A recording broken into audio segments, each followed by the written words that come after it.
बच्चों कैसे हो सभी। चलिए आपने इसका दूसरा पार्ट 5वीं कक्षा के लिए फसलों के त्योहार का पहला भाग आपने पढ़ा था। उसमें हमने आपको कुछ प्रश्न दिए थे। आज हम आपको फसलों के त्योहार का दूसरा भाग पढ़ाएंगे।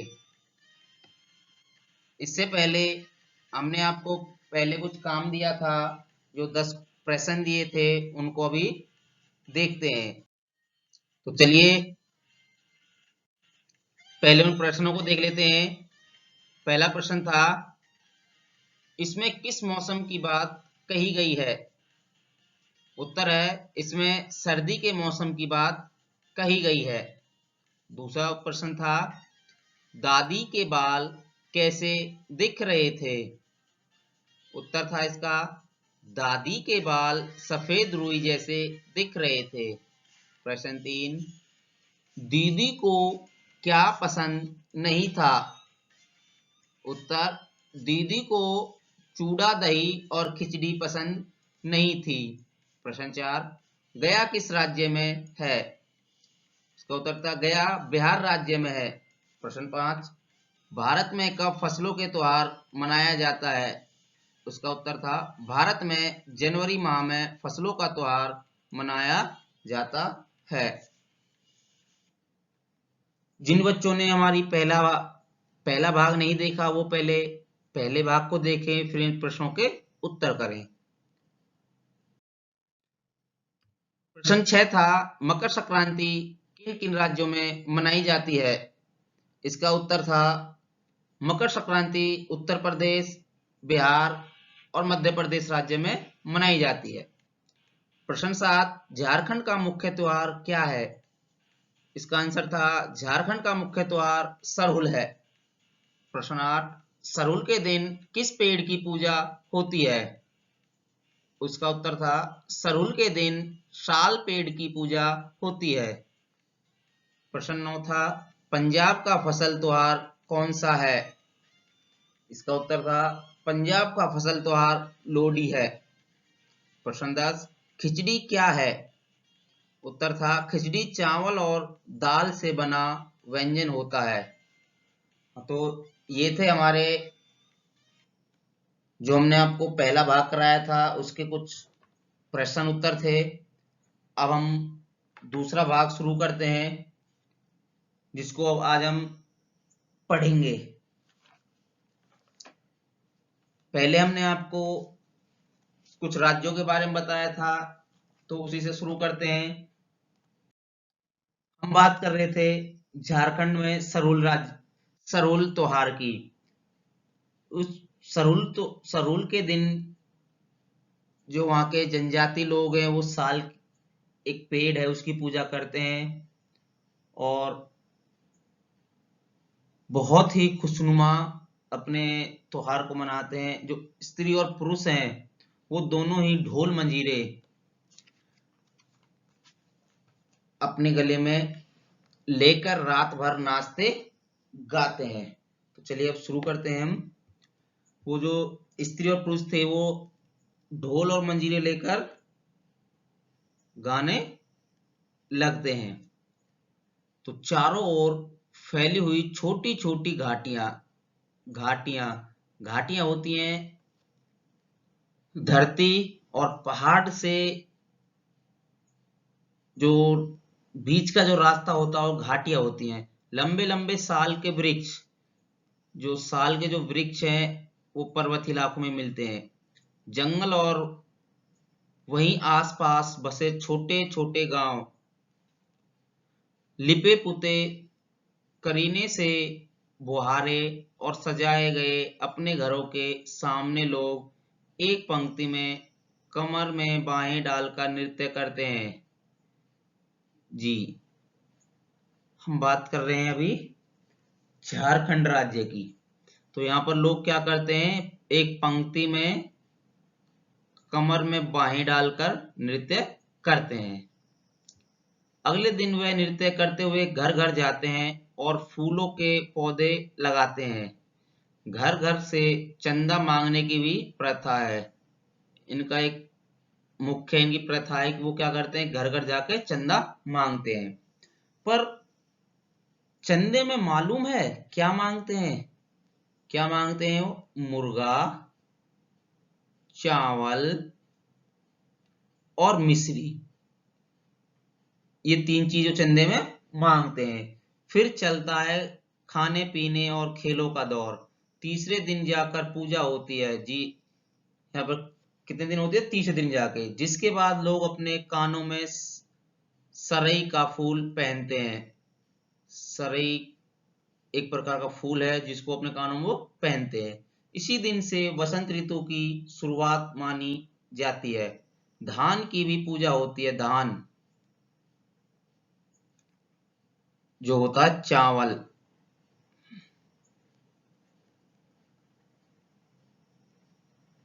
इंग्लिश में बोलते हैं राइस। पूजा किया हुआ आशीर्वादी धान अगली फसल में बोया जाता है। उसकी पूजा करके उसको रख देते हैं और अगली फसल पे उसको ही बोते हैं। तमिलनाडु में मकर संक्रांति जी। अब तक हमने पढ़ी झारखंड की सरहुल। अब आ गए हम तमिलनाडु। तमिलनाडु का ये आपको जो दिख रहा होगा मैप में, ये तमिलनाडु का ही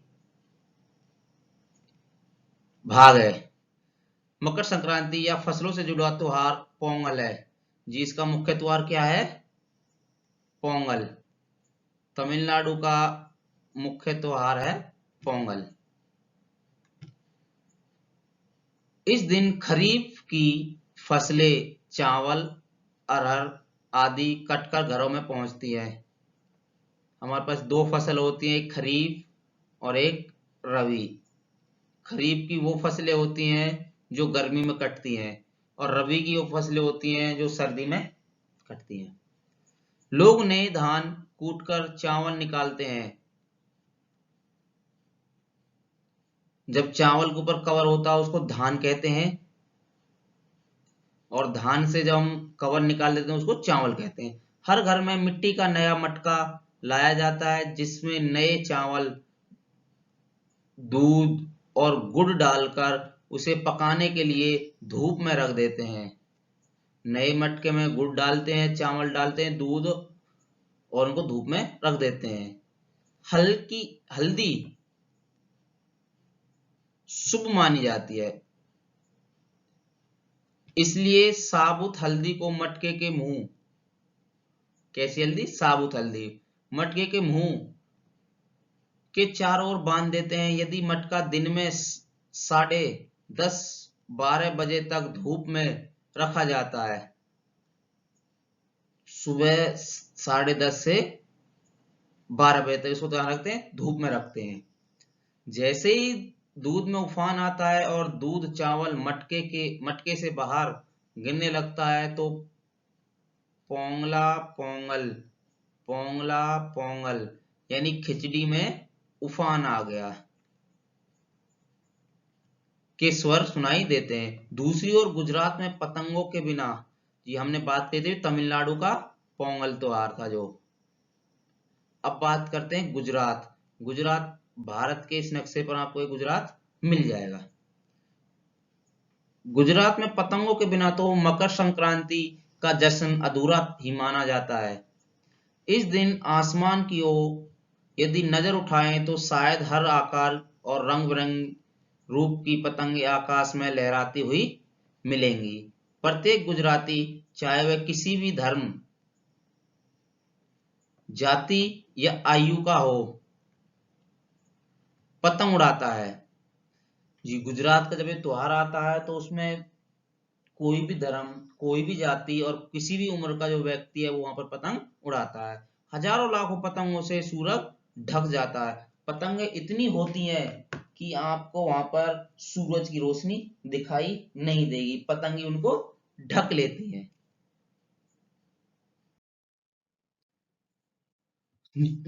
अब तक बात की हमने गुजरात की। अब बात करते हैं हम कुमायूं। कुमायूं में मकर संक्रांति, जी हाँ, जो कुमायूं है वो उत्तराखंड में है।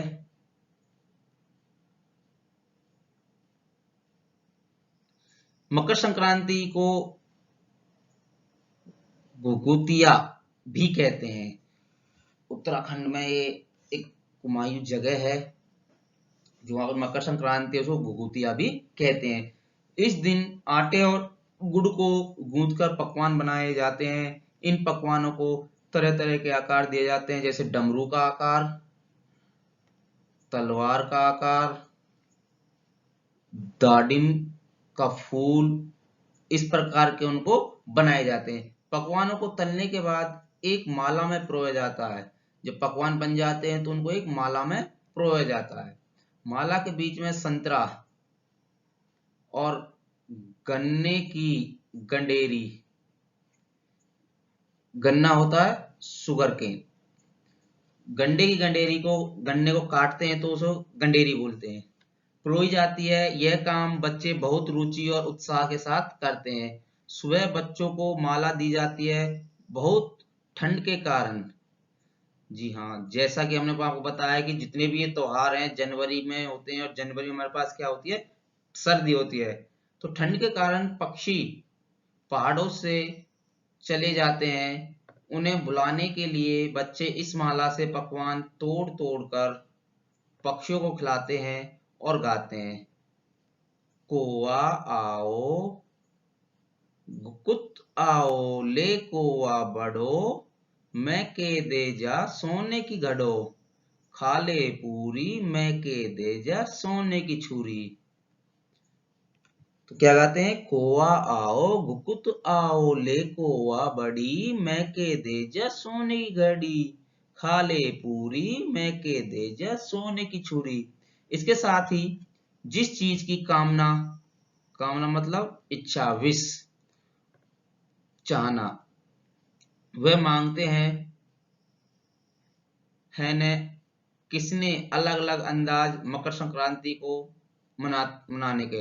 हाँ, तो आपने देखा ना, मकर संक्रांति नाम अलग अलग, भारत के अलग अलग हिस्सों में इसको अलग अलग नाम से पुकारा जाता है।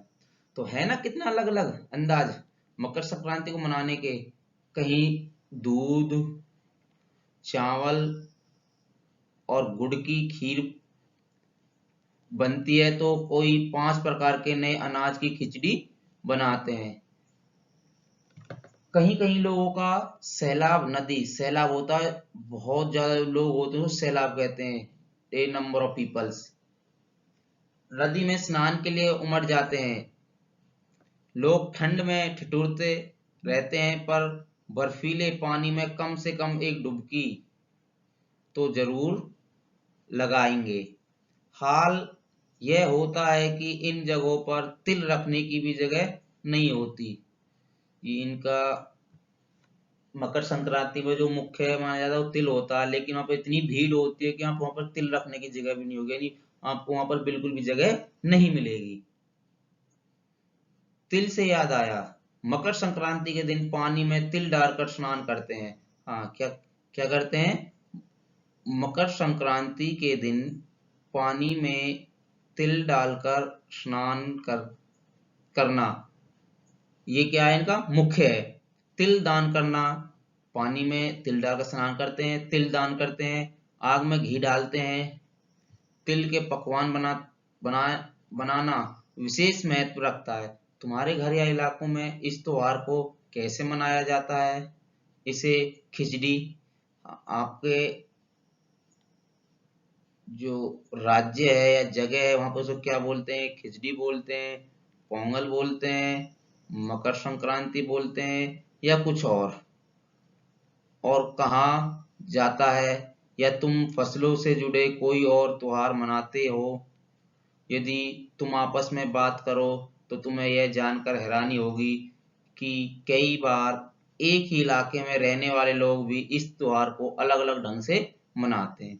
आप जब जानोगे इसको तो आपको पता चलेगा कि एक ही जगह पर रहने वाले जो लोग हैं वो विभिन्न प्रकार के त्योहार मनाते हैं। जैसे आपके पास हर प्रकार के लोग हैं तो हर प्रकार के त्योहार मनाते हैं। तो बच्चों, ये था इसका पाठ। आगे देखते हैं, हम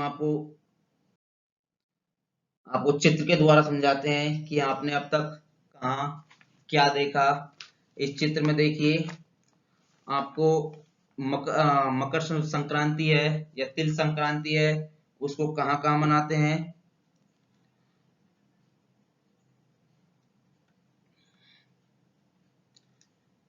तो सबसे पहले हम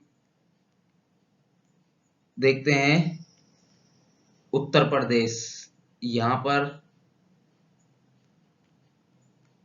हम इसको 1 नंबर दे देंगे। उत्तर प्रदेश, बिहार, मध्य प्रदेश, इनमें क्या मनाती है, मकर संक्रांति मनाई जाती है।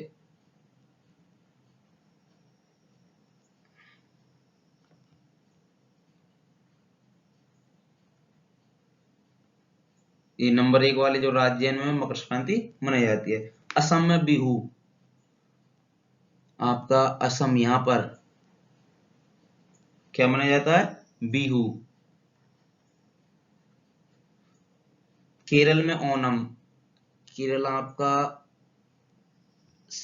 नीचे है, यहाँ पर देखिए ये केरल, इसमें क्या मनाया जाता है, ओणम।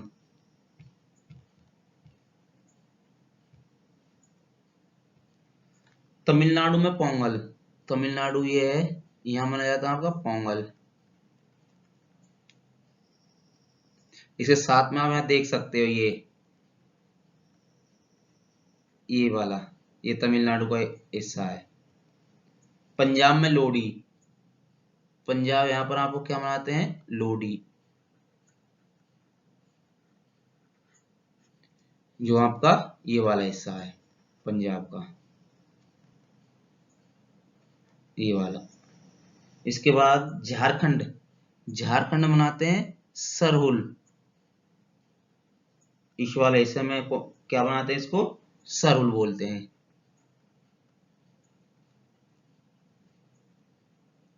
जो आप इसको यहाँ देख सकते हो यहाँ पर। इसके बाद है गुजरात, गुजरात आपका यहाँ पर क्या बनाते हैं, पतंगों के त्योहार, पतंग का त्योहार जो यहाँ पर है, ये वाला।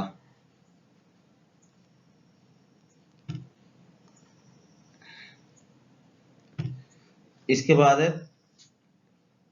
हाँ, कुमायूं, उत्तराखंड में जो घुघुरिया बोलते हैं, तो ये आपका यहाँ पर है, ये कुमायूं एक जगह है,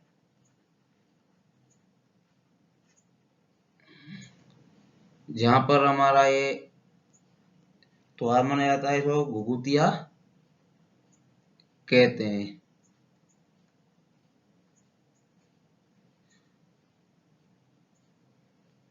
तो बच्चों, ये था फसलों के त्योहार, आपने पढ़ा।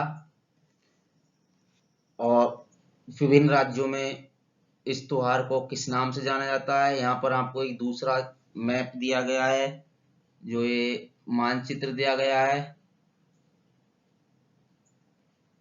यहाँ पर इसको देख सकते हो। विभिन्न राज्यों में विभिन्न तरीका से इसको मनाया जाता है। तो देखते हैं आगे। अब तक आपने ये पाठ पढ़ा, इस पाठ को पढ़ने के आधार पर आपको कुछ प्रश्न दिए जा रहे हैं, आप इनको अपने हिसाब से करना है। प्रश्न 1, चंदा में लोग क्या मांगते हैं, इसका उत्तर आपको देना। प्रश्न 12, लोग अपने कानों में क्या पहनते हैं। अगला है, तमिलनाडु का फसल त्योहार कौन सा है। अगला है, पोंगल में क्या शुभ माना जाता है। इसके बाद है, पोंगल का क्या अर्थ है। 16, पतंगों का त्योहार किस राज्य का है। इसके बाद 17वां है, मकर संक्रांति को घुघुतिया कहाँ पर कहते हैं। इसके बाद है, पकवानों को किस किस तरह का आकार दिया जाता है। 19, बच्चे माला के पकवान का क्या करते हैं। प्रश्न 20, मकर संक्रांति के दिन स्नान कैसे करते हैं। तो बच्चों, ये 10 प्रश्न है, आप इन प्रश्नों को करो और इसके उत्तर हम आपको अगली वीडियो में देंगे। तब तक के लिए आप इसे पढ़िए और कीजिए। अगली वीडियो में हम इसका तीसरा भाग दिखाएंगे जो हमारा अभ्यास रहेगा। अगर जिसने पहला भाग नहीं देखा है वो नीचे दिए गए लिंक से पहले भाग को देख सकते हैं। अगले भाग में हम इसका अभ्यास करेंगे। तब तक के लिए धन्यवाद।